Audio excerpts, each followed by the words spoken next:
Where's the crazy lady? Oh, yeah. Oh, yeah. Well, Okay. after No, dark. no, that's how we're starting this interview. Yeah. Where's the crazy? No, I know you mean that in good fun. We should bring her one of these interviews. She's good. He knows she's Kate. really He knows good. Kate. Oh, you know Yeah. Kate? Good. All right. She's kind of been in quarantine with our family, so. Okay, The awesome. children you see in her videos are my children. Oh, okay. I feel sorry for them. It's justified to call her crazy. He's got firsthand evidence. Oh, yeah. I got firsthand access. I'm like, oh, my God.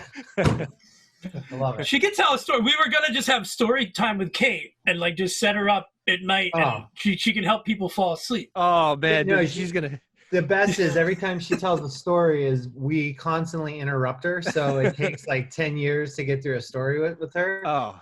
So we'll be sitting there and she'll be like going on about something. We'll be like, oh, but what about this? And she'll be like, guys, I'm talking. And she progressively gets more mad and more mad. Well, that happens. She's so used to it by now. It's like, it's just that happens normal. all the time on the After Dark show too. She'll tell a story. It could take like 5 minutes, but it takes 30 because we're like interrupting her. And there was some woman she doesn't know that was like egging her on in the comments too, and then I can bring them up on screen.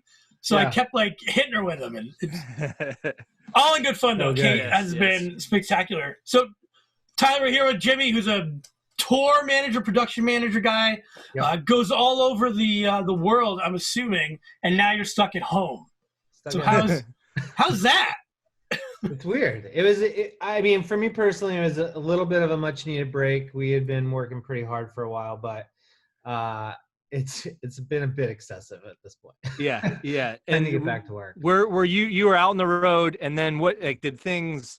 I mean, you could say who you're on the road with if you want. If not, yeah. So one of my clients is a woman named Halsey, and so we were actually in Europe doing a European run for her Manic tour as all of this was kind of like going down. So we were, like a week before Italy actually got shut down, we were in Italy for a couple days in the Milan area. Yeah. And, it was funny because my cousin lives there. So him and I were talking about this whole thing, and his sister lived in Singapore. And so we were talking about how she was about to go on lockdown because of COVID there. And he was like, man, I couldn't imagine that happening. And then like a week later, all of Italy gets shut down and they're on mandatory lockdown. So, just watching that kind of transpire for the last 2 weeks while we were in Europe was quite interesting. Just did you have trouble getting, because I know when people coming back in, depending on I'm sure any time period, did you have some issues or was it? Surprisingly, no. I actually had to come back home for a couple of days in the midst of the tour due to like a death in the family. And I had to fly from Germany back to the US and then back through Germany up to Scotland. And surprisingly, it was smooth sailing. It was just like, business as normal. Yeah. This was, this was about a week before Trump made his announcement that they were closing borders. And actually our last show day was the day before the borders locked down. So, so that was an interesting day for us for sure. And, having to rearrange travel. How does it, because like, I can't begin to imagine the logistics of a tour. Yeah. How is it when you have to leave it in the middle? Like, it's just got to be a mess, like, or not. I don't know. We have a really strong team out there with us. So it's, it's not just me. I have, a number of other people in the office with me, as well as other techs that help run the tours. So not to say that I wasn't missed, but, we had the infrastructure that missing one show wasn't really going to deter the whole tour. And was there any kind of like, feeling that this might be happening, or was it kind of like, oh, tomorrow we go home? Yeah, it was, it was a wild ride. It was just crazy seeing everything kind of like through the course of those like couple weeks, just watching things unfold throughout Europe, different countries that we had just played, like start to put their lockdowns down, or a lot of it started with going to nothing more than like a 500 person capacity. Yeah. Which we were in, 10 to 15,000 seat arenas every night. So when you start to see that and you're like, oh, is this going to affect any of our shows? Because 500 cap room isn't going to work for us. Yeah. It wouldn't work for my stand up either. It would take me a whole summer to fill that up. But yeah, so it was quite interesting, and just navigating through that. We had one show that was affected through that. Switzerland was, they went on lockdown before we actually got to play there, and or not lockdown, they had adjusted capacities, and like I said, it was the biggest navigation was the last day before the last show. We had to rearrange a whole number of flights because we weren't sure, because of the language that Trump put out there, we weren't sure how that was going to affect us, and that didn't become more common knowledge until about a day into it. So we were just trying to be very proactive and making sure everybody got home. And then in terms, like, we're kind of in this standstill, right? And in terms of getting back out on the road, everybody's excited to get back to normal life? Will the tour continue, or is that kind of information that you aren't able to say? So we ended up, for the U.S. leg of the Manic Tour, it got rescheduled for 2021, summer 2021. I find it really hard to see big events happening before the end of this year. Yeah.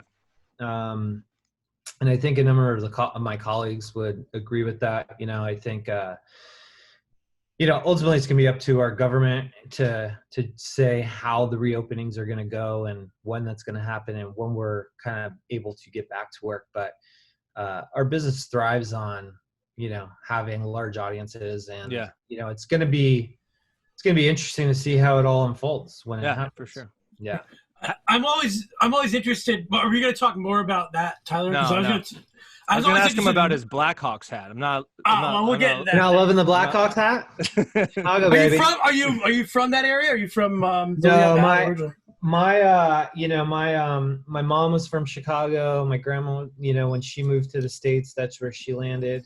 She was first in from Italy. So, it just kind of. She I like the Blackhawks, and Grandma loves hockey. No, Grandma didn't love hockey, but my godfather, who got me into sports, was the one who kind of got me into the Blackhawks and the Bears and stuff like that. So I was going to ask, I'm always curious with people who are professionals, and you've been in the industry for a while, I'm assuming, going by what you're doing. Yeah. Who are some of your favorite artists, not necessarily that you've worked with, but maybe that you've seen perform live that you were like, wow, that's a hell of a show? Oh man. Well, my top is always Pearl Jam. Okay. You can't go wrong there. Yeah, they're always one of my favorites. And, I got the luxury of working or being on a Tom Petty tour for a little bit. And that was, that was epic. That was one of my favorite moments. Yeah. How do you get it? So you're in the Lehigh Valley now.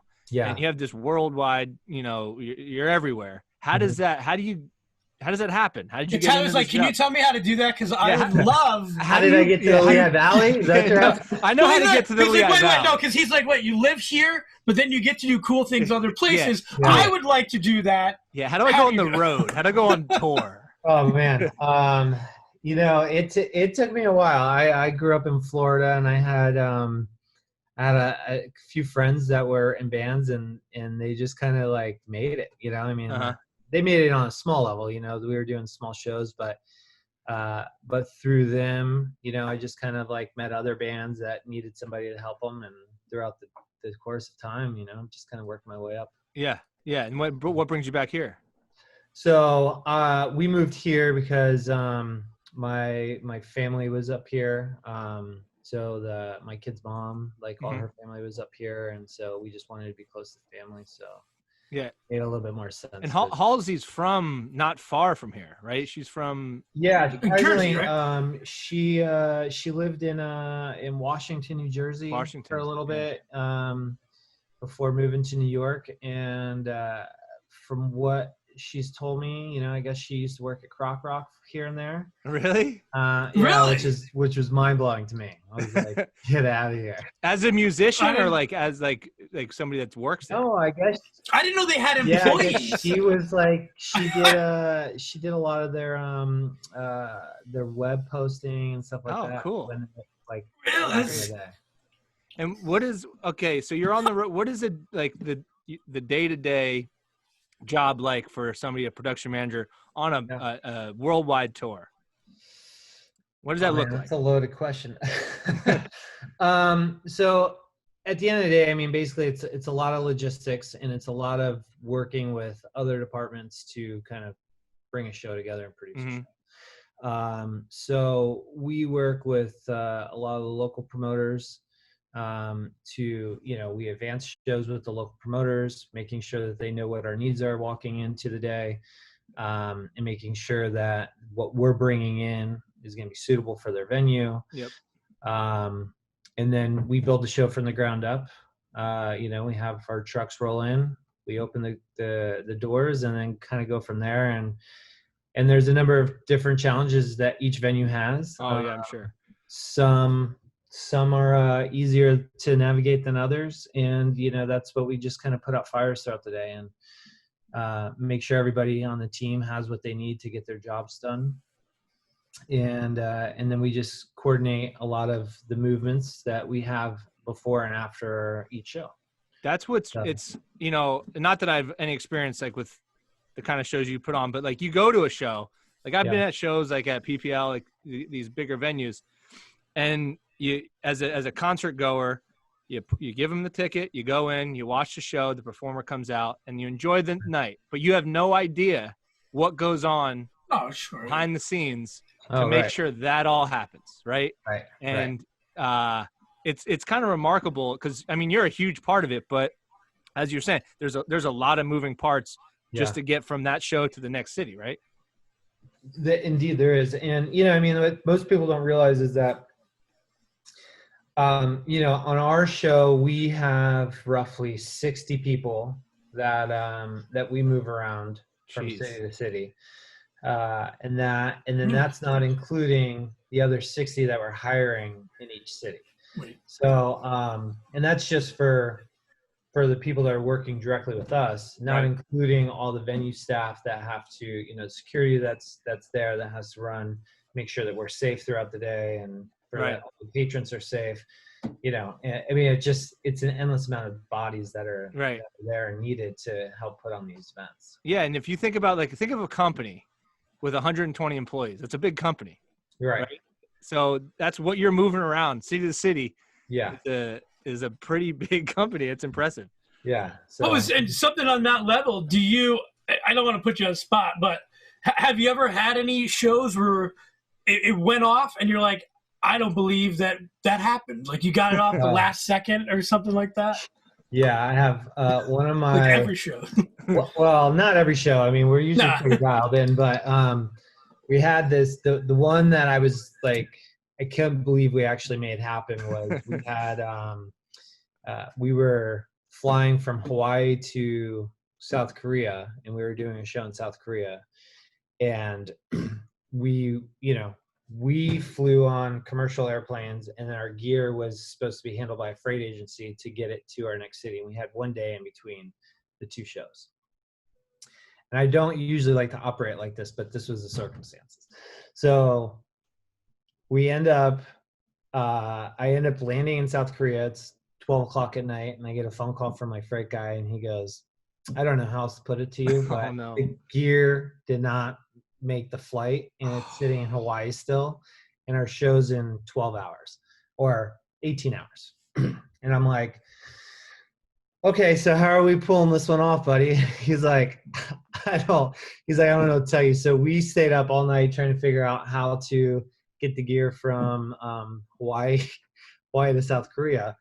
And if you don't realize, you lose a day going from Hawaii to South Korea because you cross the international date line.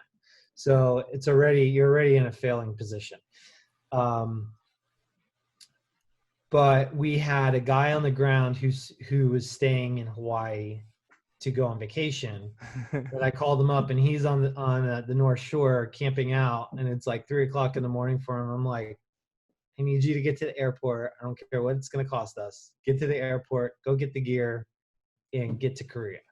And he's like, okay. So after a couple failed attempts with getting flights booked and whatever, we ended up getting him with our like 80 pieces of gear onto this flight. And he made it to the show, and we ended up getting to pull the show off by the skin of our teeth that day. But it was like, does he ever have to pay for a beer again? Like, you ever see that guy out? Oh yeah, I mean, like, yeah, he gets whatever he wants, whatever we say. I feel like that should be a movie. I feel like I would watch this movie. But Tyler's the guy who wakes up on the beach, and they're like, "What? That would be a good movie." You would be in a hard position if I was the guy that answered that. You're like, you got to get this to the. Like, man, I've already had like 4 Bloody Marys. Based on a true story.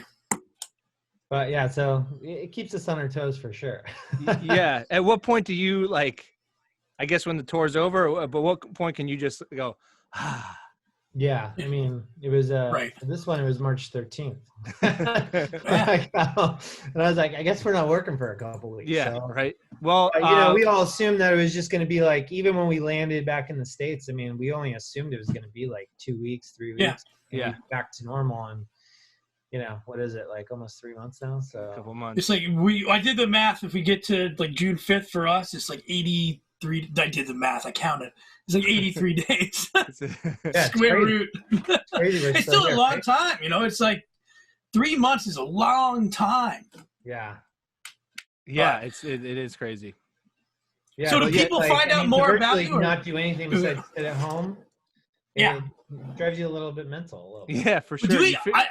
I go for walks. Bethlenem's it's a beautiful city, and I just go down alleyways now because I've seen all the streets. So I'm just kind of like figuring out new spots. No, we try and find new hikes to go on when it's not raining. Yeah, it's nice out. We'll just find like different trails. We went to Jacobsburg yesterday. If you haven't been up there yet, yeah, Jacobsburg's awesome. Last time we tried to go there, it seemed a little crowded. Yeah.